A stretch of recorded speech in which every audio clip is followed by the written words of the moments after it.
샘터 가족 여러분 안녕하십니까? 샘터지기 김덕계 목사입니다. 우리는 창세기 43장에서 요셉이 형들을 정탐으로 몰아가면서, 물론 의도적인 얘기긴 하지만 정탐으로 몰아가면서 시므온을 감옥에 결박하고 나머지 형제들을 아버지가 있는 가나안 땅으로 돌려보내면서 막내 동생 베냐민을 데리고 오라.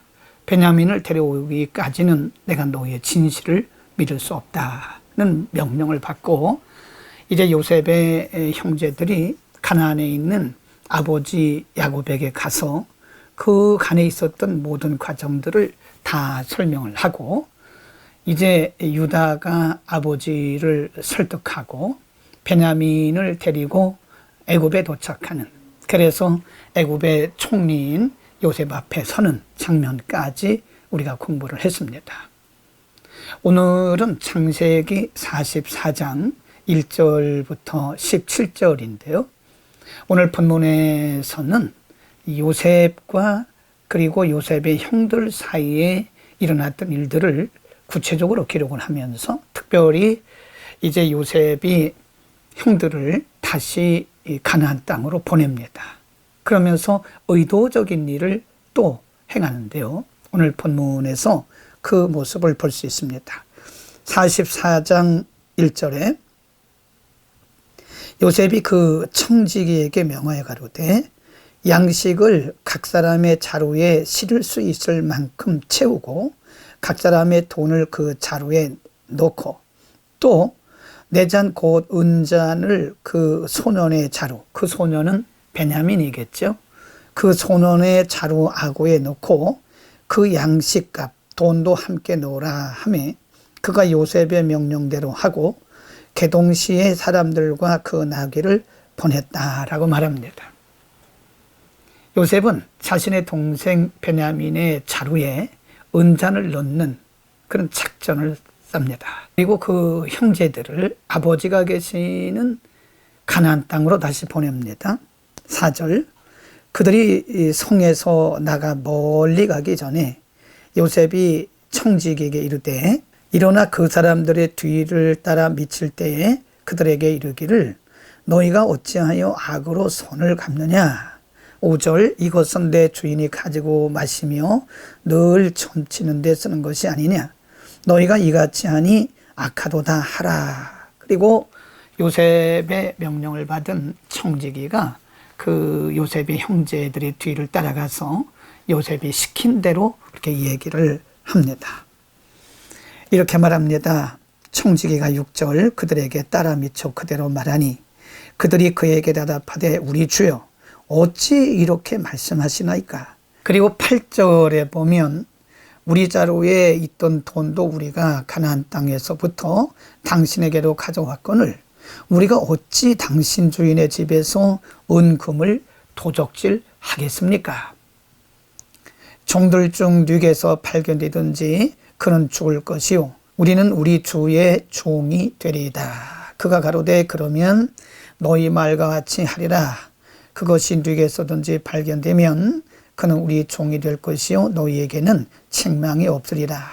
그리고 11절 말씀에 보면 그들이 각각 급히 자루를 땅에 내려놓고 각기 푸니. 12절, 그가 나이 많은 자에게로부터 시작하여 나이 적은 자에게까지 수탐하며 잔이 베냐민의 자루에서 발견되었다 라고 말합니다.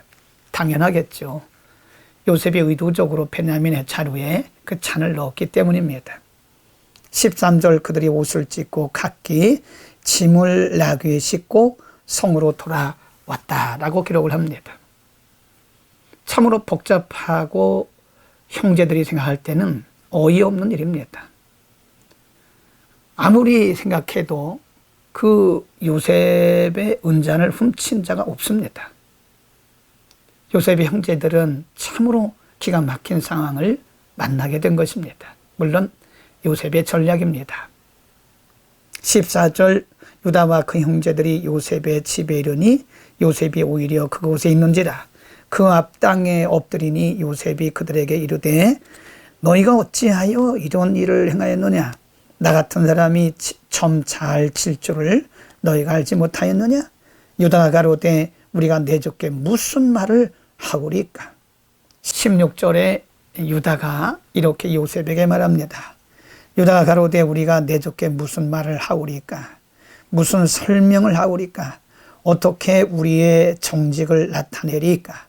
하나님이 종들의 죄악을 적발하셨으니 우리와 이 잔이 발견된 자가 다 내 주의 종이 되겠나이다 라고 유다가 앞서서 지금 대단히 잘못했다고 자신들의 죄를 요셉에게 고백하고 있습니다. 사실은 형제들의 죄는 없죠.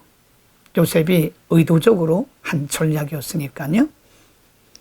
17절 요셉이 가로되 내가 결코 그리하지 아니하리라. 잔이 그 손에서 발견된 자만 나의 종이 되고 너희는 평안히 너희 아버지께로 돌아올라가라. 요셉은 자신의 동생 베냐민을 머물러 두기 위한 전략이었습니다. 여러분 오늘 본문 말씀을 통해서 참 복잡하고 요셉의 형들이 황당하고 기가 막힌 일을 당하는 모습을 우리가 볼 수 있는데요. 사실은 이런 일을 의도적으로 전략적으로 하고 있는 요셉은 형들이 미워서 그런 건 아닙니다. 형들에게 보복하기 위해서 그런 것도 아닙니다. 사실은 가나안에서 고생하고 곡식이 없는 땅에서 고통당하고 있는 아버지와 그의 형제들을 애굽으로 내려오게 하기 위한 그의 깊은 의도가 있던 것입니다. 요셉은 형제들에게 그렇게 미움을 당하고 형제들에 의해서 팔려서 13년 동안 참 험한 세월을 보냈는데도 불구하고 어떻게 요셉은 그 형제들을 미워하지 않거나 혹은 보복하려는 마음이 없었을까요? 그것은 하나님의 계획을 알고 있었기 때문에 그런 것입니다. 여러분, 하나님의 관점으로 바라보는 사람들은 항상 여유가 있습니다. 일이 일비하거나 또는 우선 당장 보이는 일들 때문에 포기하거나 절망하거나 황당해하지 않습니다. 당황하지도 않습니다. 하나님께서 하나님의 계획도 이루실 것을 믿기 때문에 그런 것입니다. 하나님의 관점을 가지고 하나님을 바라보는 사람들은 역시 여유가 있다는 사실을 우리가 알 수 있습니다. 여러분, 우리는 여유 있는 삶을 살아야 됩니다. 너무 일희일비하는 것도, 믿는 우리들이 일희일비하는 것도 사실은 믿는 자의 아름다운 모습은 아닙니다. 또 한 가지 우리가 알아야 할 것은 유다의 모습입니다. 유다가 애굽에 올 때 아버지에게 설득해서 베냐민을 애굽까지 데려왔는데 그때 자신을 담보했습니다. 오늘 본문에도 보면 다른 형제들보다 앞서서 선봉에 서서 먼저 요셉에게 자신들을 설명하는 모습을 볼 수 있습니다. 어디든지 어느 공동체든지 이렇게 선봉에 서는 먼저 희생과 헌신을 감수한 자들이 있어야 그 공동체는 건강하게 설 수 있습니다. 여러분, 우리가 우리의 공동체 안에서 유다와 같은 역할을 하면 어떨까요? 또 유다는 우리를, 죄인들을 하나님께로 인도하시는 중보자 역할을 하실 예수 그리스도의 표상입니다. 바로 하나님 앞에서 어떤 것으로도 변명할 수 없는데 예수님께서 친히 희생하시고 십자가를 지심으로써 우리와 하나님 사이에 다리를 놓으시고 중보하신 것입니다. 여러분, 오늘 중보자 예수 그리스도가 우리에게 계시기 때문에 우리는 하나님께 당당하게 나갈 수 있는 것입니다.